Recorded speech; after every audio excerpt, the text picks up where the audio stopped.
咦嗱，平平地又唔好理佢喎，19蚊啊，打埋折10蚊都唔使呢啲嘢。不過蛋撻咧酥皮喎，天字碼頭，哇！再喺度睇見咧嗰個海珠橋幾靚，紅色嘅喎，係嘛？等陣我哋往嗰個方向行下，我哋先入去天字碼頭望一望先。Hello， 各位觀眾大家好啊！我而家所在嘅位置咧就係海珠橋啦。咁啱呢個鐘數6點幾，哇！嗰啲人收工，啲車來車往，係咪好熱鬧咧？咁咧今日就同個老婆過去八旗二馬路嗰邊啊，北京南嗰度附近咧，南關戲院隔離有一個叫做點點心思嘅茶樓啊。咁啊有下午茶、夜茶特價嘅，好似話都係5折嘅。而家過去啦，解放橋啊！咁咧下邊嗰啲水啊幾鬼黃啊！呢啲泥水嚟嘅，直情係你一做喺即係黃冚冚嗰啲泥嚟嘅。係啊，仲係黃冚咁過咗個幾兩個星期啦喎。起碼都過多個星期啦。老婆話起碼要再過多一個星期先至會好翻喎。呢幾日咧天氣熱咗好多啊，但係喺呢度超涼爽啊！快啲去揾嘢食啦！嗱，跟住啲老街坊咧有好嘢食噶啦。不過咧，老婆發現到啊，嗰啲電動單車係咪好多咧？雖然同以前咧80年代比起身啊，咁啊仲係有段距離嘅，而全部都係噶嘛。我知我都見過，但係真係多咗好多。老婆仲話咧，等多陣可以睇到日落，傻嘅咩？而家日落7點半啊，係啊，7點幾啊，唔好講半啊，7點2、3個字啊，都起碼啦。等我梗係唔使啦，快啲去揾嘢食先。啱好行到嚟呢度咧，見到嗰個車塞住咗條路，佢要掉頭喎，啊真係好技術啊！如果俾咗我1個鐘頭都搞唔掂。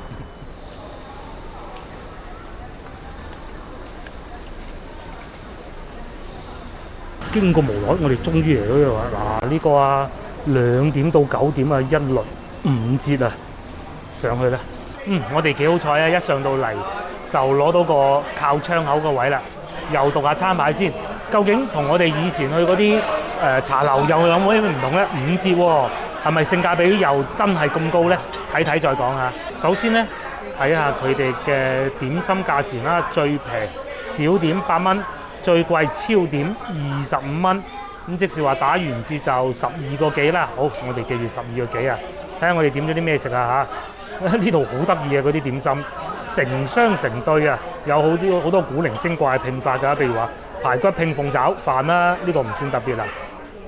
牛肉腸拼豬肉腸啦，都幾得意喎。蛋撻拼蘿蔔糕，我哋要咗一個啊。頂點價格係22蚊，咁即是話咧打埋折咪11蚊咯。又試下佢點啊！咁我哋都去過一啲唔打折嘅茶樓嘅，即係完全冇辦法係呢個價錢。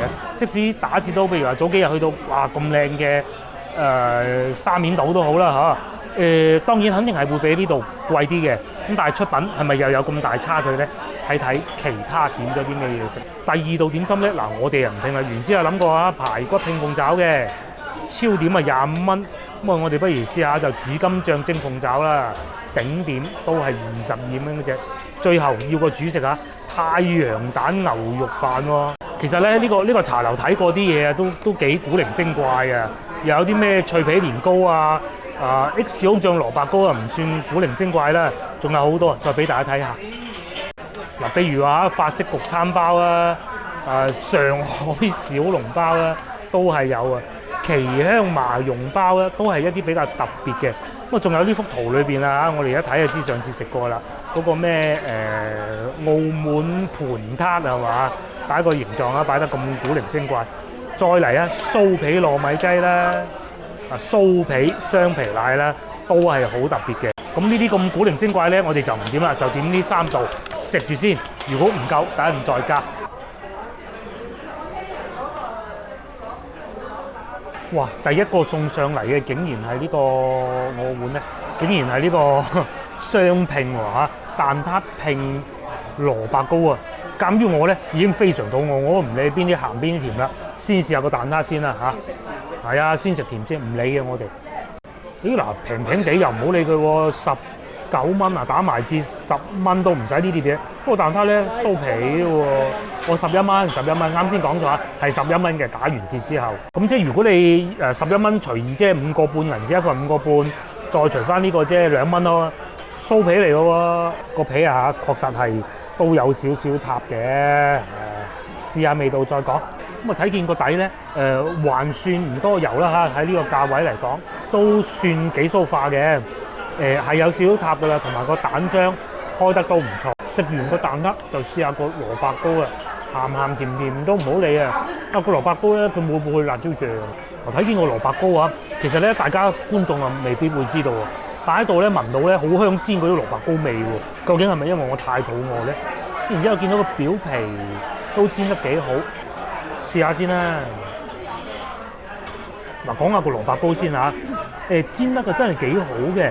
佢裏邊咧嗰啲香味應該就係源自嗰啲臘味啊，雖然唔係好多啊嚇，但係都有咯。同埋我都食到有蝦米嘅味，咁但係未食到有蝦米。不過最強烈嘅口感咧，就係有一陣好勁嘅胡椒味啊！一次過啲點心就送齊嚟啦。咁啊，讀下價錢先。首先咧，呢個係鳳爪，鳳爪嘅價格咧原價22啊，打埋折咧就11。第二個咧就係呢個飯，呢個飯打完折咧都係11。最後仲有呢個合桃包，3個合桃包啊，打完折咧就係9個幾銀紙啊，10蚊啦，大家就當。咁從賣相睇嚟，大家又覺得呢個性價比如何咧？同我哋以前去食過嗰啲唔打折嗰啲喎，又或者環境好好啊嗰啲，又有何區別咧？食咗再講啊！嗱，我話餓啦，就係從個肉餅飯食起先啦。睇上去呢個肉餅咧，似唔似係牛肉球嗰啲肉餅啊？我就覺得係牛肉球嗰啲肉餅嚟嘅，即係佢整碎咗，然之後擸喺個飯面咧。呢個牛肉餅又幾好食嘅喎，嚇！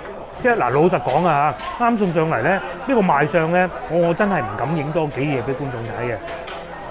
但食落咧又 OK 嘅喎，因為再俾大家睇下，首先佢彈牙先嘅，同一個牛肉球冇乜分別，而且係我以往食過咧嗰啲比較好嘅牛肉球啦，嚇真係幾好啊嚇！再試下嗰啲飯，通常蒸飯咧都唔會做得太差噶啦。嗱，啲飯啊嚇蒸完之後，就算我哋淋咗咁多豉油上去咧，都唔會話太濕噶喎。呢嚿唔夠多豉油啊，呢度多豉油啦，係嘛？佢都唔會話好立啊、黐住啊、搭住啊嗰種咁喎。當然啦，仲有一隻煎蛋嘅，煎蛋就係全熟嘅煎蛋嚟嘅。飯就俾我食咗1/3啦，真係幾好啊！蒸飯果然係我最愛。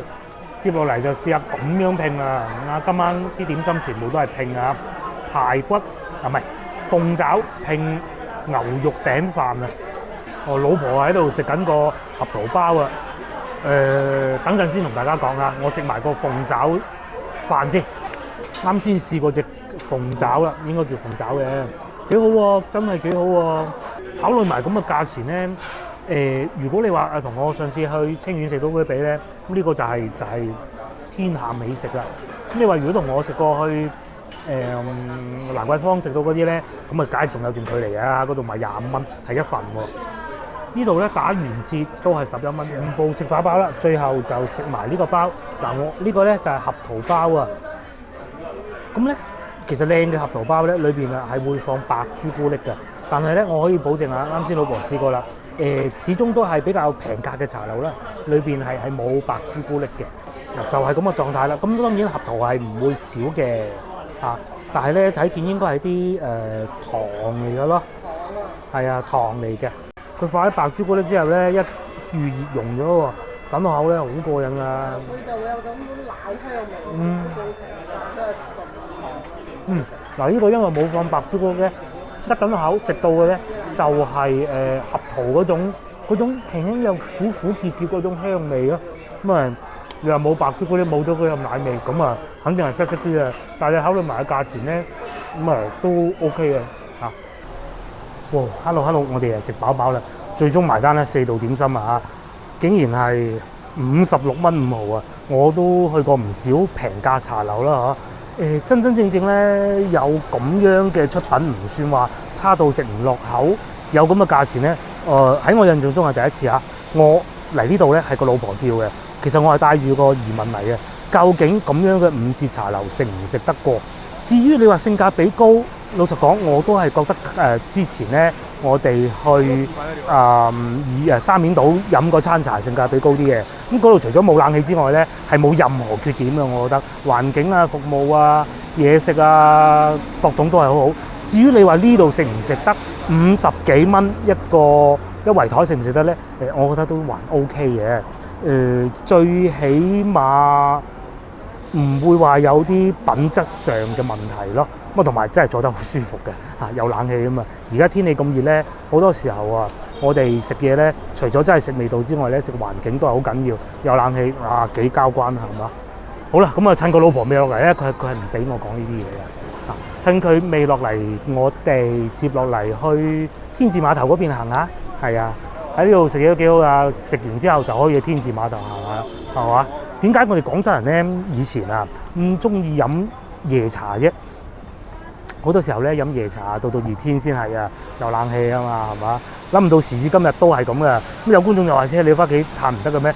唔係唔得，係咯。好，廢話少講啦。呢個茶樓咧位置其實都幾好噶。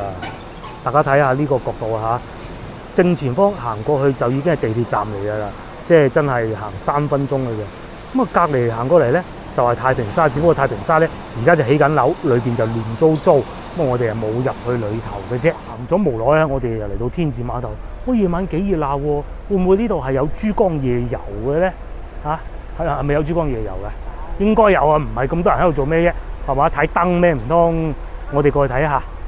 嗱，而家咧係8點03分，咁咧嚟到呢個鐘數啊，今日天氣係好熱㗎，仲出咗黃色高溫預警啊，但係好舒服喎，哇，幾鬼涼爽啊嚇！天字碼頭嚟到呢度，我哋先見到幾多旅遊巴排晒隊喺度啊，係嘛？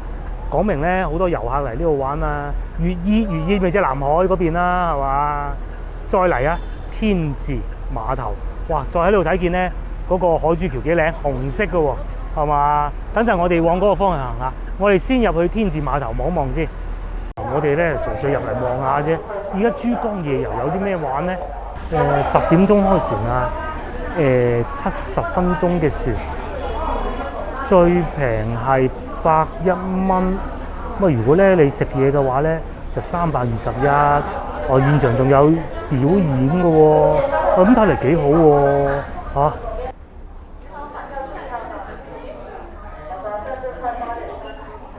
哇！你睇嗰部船傲到，你睇下嗰部細嗰部啊，嗰部係水巴嚟嘅，應該係傲到幾交關，係嘛？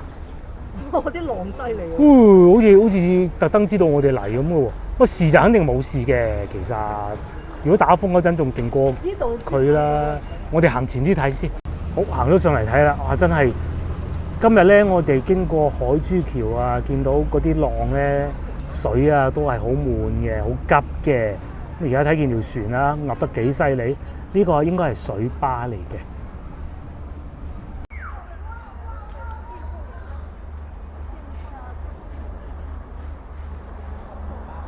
好，咁我哋係繼續行啦。其實咧，我而家係要翻屋企坐地鐵嘅。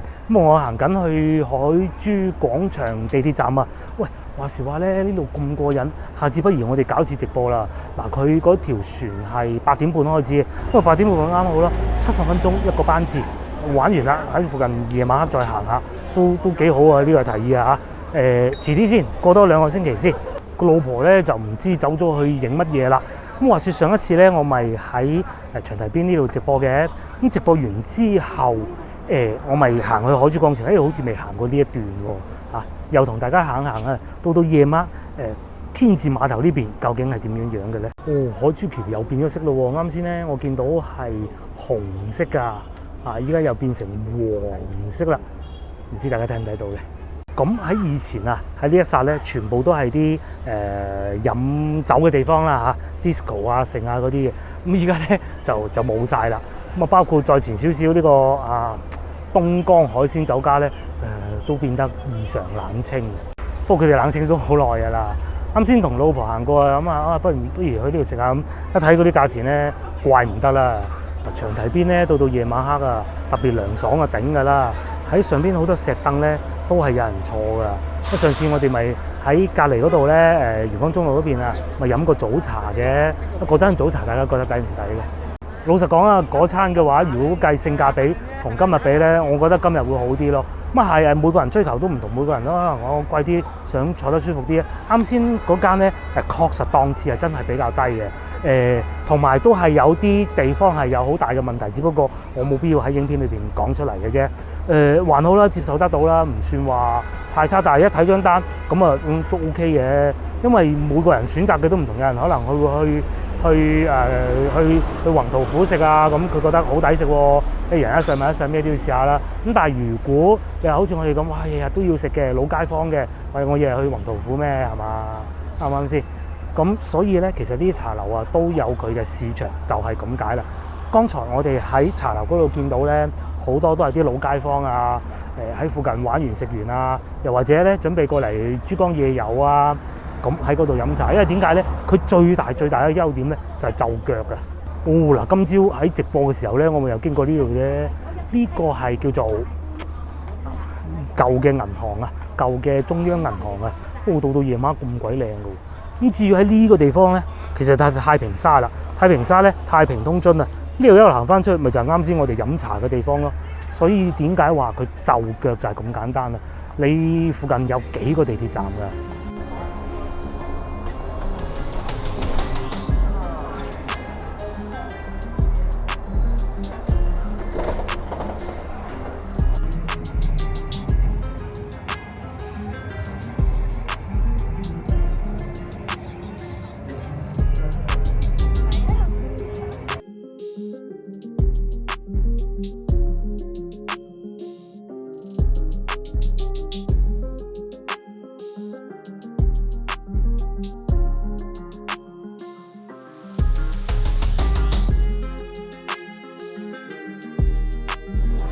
好啦，嗱，各位觀眾，今日影片亦都到此為止啦，約定各位觀眾下集見，拜拜，拜拜。